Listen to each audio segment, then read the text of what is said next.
Alright, so this is going to be a two-part video because Arlington County actually breaks up the process.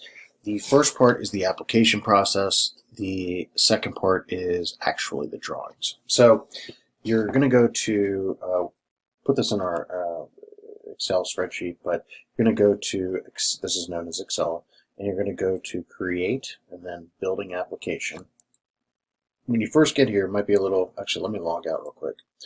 Good. Let's go back to our dashboard. So this is kind of crazy, but the dashboard is going to come up blank, and you're going to go to My Records. And then when you get to My Records, then you're going to create your building application. So I cheated here so we can expedite the process. One thing that you have to do is, I like to tell people to create two split screens. You can essentially copy one of these that have been approved already. But the key is you can't use the same browser. So I'm going to cheat a little bit. This is going to be in Safari, and then we're going to do the application in Chrome. And the problem is if you have this open at the same time in Chrome, you're going to get logged out when you click Save because it doesn't know which one you're in. So make sure you're using two browsers if you're kind of cheating and just kind of copy and pasting things, which you will need because you're going to have to reference other things over here. So anyway, so like I was saying, I just did this kind of quickly to expedite things. Let's go pick up where I left off. Zoom.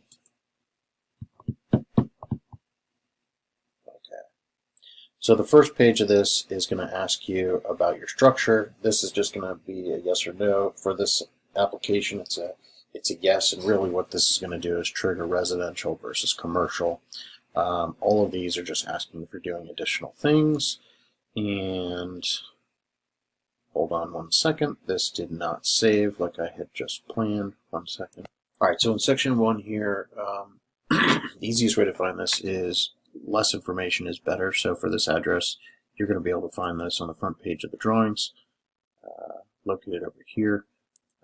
Search for it here. If you can't find it, you can typically find it with the parcel. But if not, put less information up here than more, and you usually can typically find it. And then all of this stuff will autofill. So once you're done with the project information, and let's go in here. There's going to be multiple addresses for this because it's a duplex. So for this one, it's 5617, and the other address is 5619. So you're going to go in here in the application, and do you want additional addresses?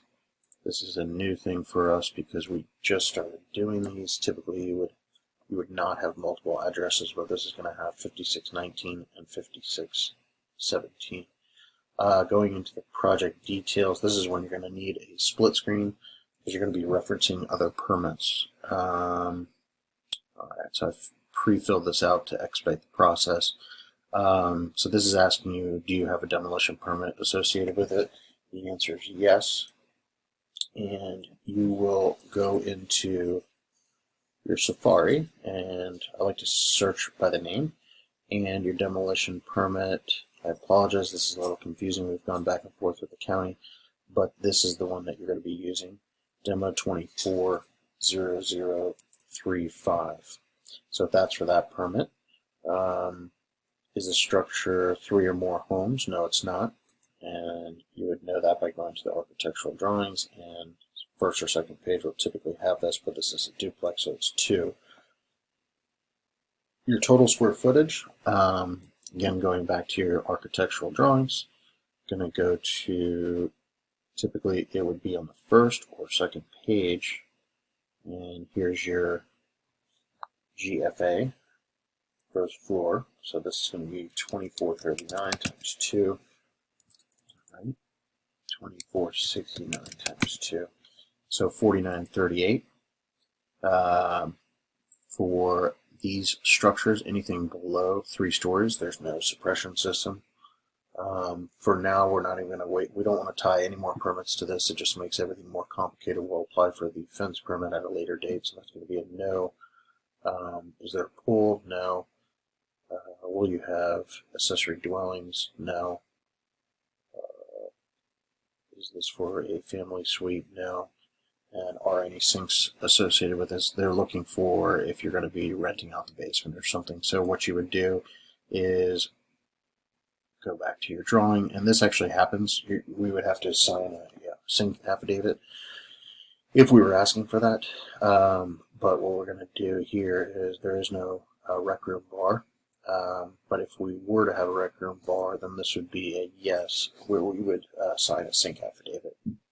The last question is, was this permitted before 1950? And the way we would figure that out, we would go back to documents and title report and your original deed of dedication. This is a little slow, so give it a second. Almost every single lot in this area was created before 1950, but either way, double check. And 1925.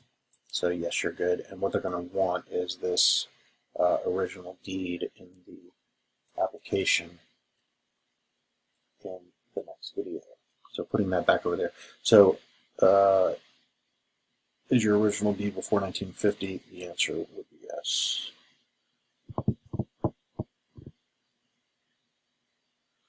Alright, so created the addresses, and at that point, contractor. So in this field, both the permit holder and the applicant are going to be contractor. The answer is going to be yes, we are always the permit holder and the applicant. And let's do this real quick. This is asking for a license. You need 2 licenses, one in the state, one in the county. And where you're going to find this is, and once you do this one time, it's going to auto-populate here. But we're going to go into our template files for Old Creek Homes and into your documents and into your licenses. State licenses. So here your D4 license, and then county license, Arlington County. Okay, so like I said, this is auto-populating, but this is the D4 license. For whatever reason, it does auto-populate almost everything except for this part, which is the phone number and email address. Everything else should work. And you have to add, so that's the state license, and then this is the license for Arlington County. Address is still wrong after 5 years. Can't change that. And okay, so now you have your Arlington County license as well as your state license.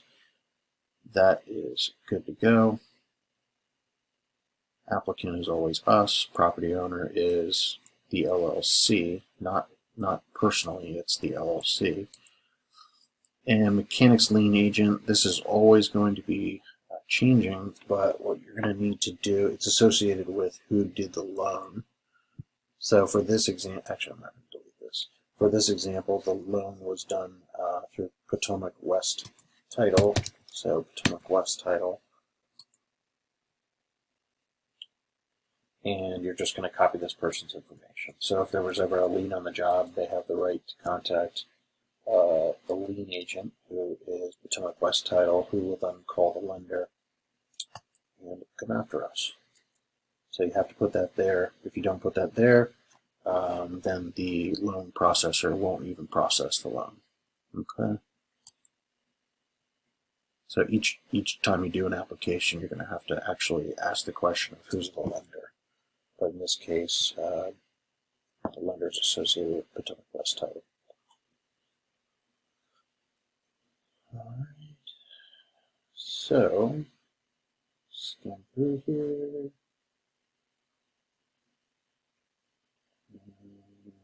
Custom fields. I think that should be everything. Actually, let's run through this section as well. Okay. All right.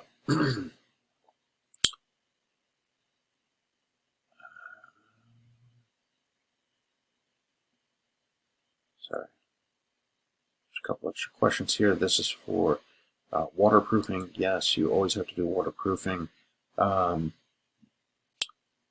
They're asking you here, is this associated with some sort of compliance issue? And it's not. So if you're breaking the law and you're doing construction illegally, you'd have to pull a permit, but this is not associated with it.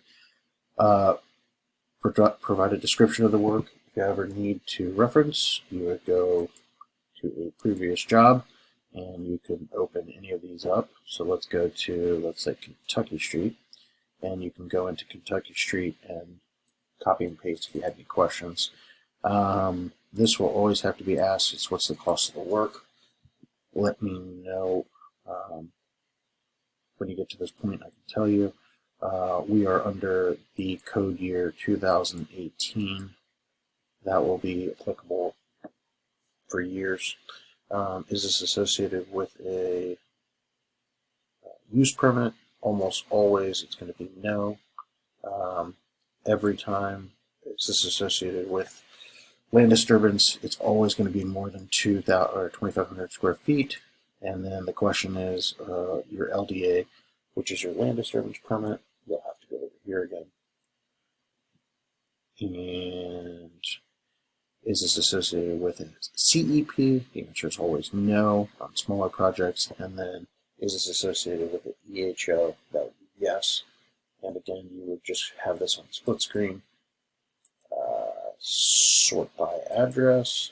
Sorry, I'm jumping around here a little bit. The system is slow. Just be patient with it. Could be 30 seconds, could be a minute, could be 2 minutes. But anyway, instead of me waiting for this and making the video really long, you would just sort by address, and you want to associate the LDAP and the EHO permit to this job.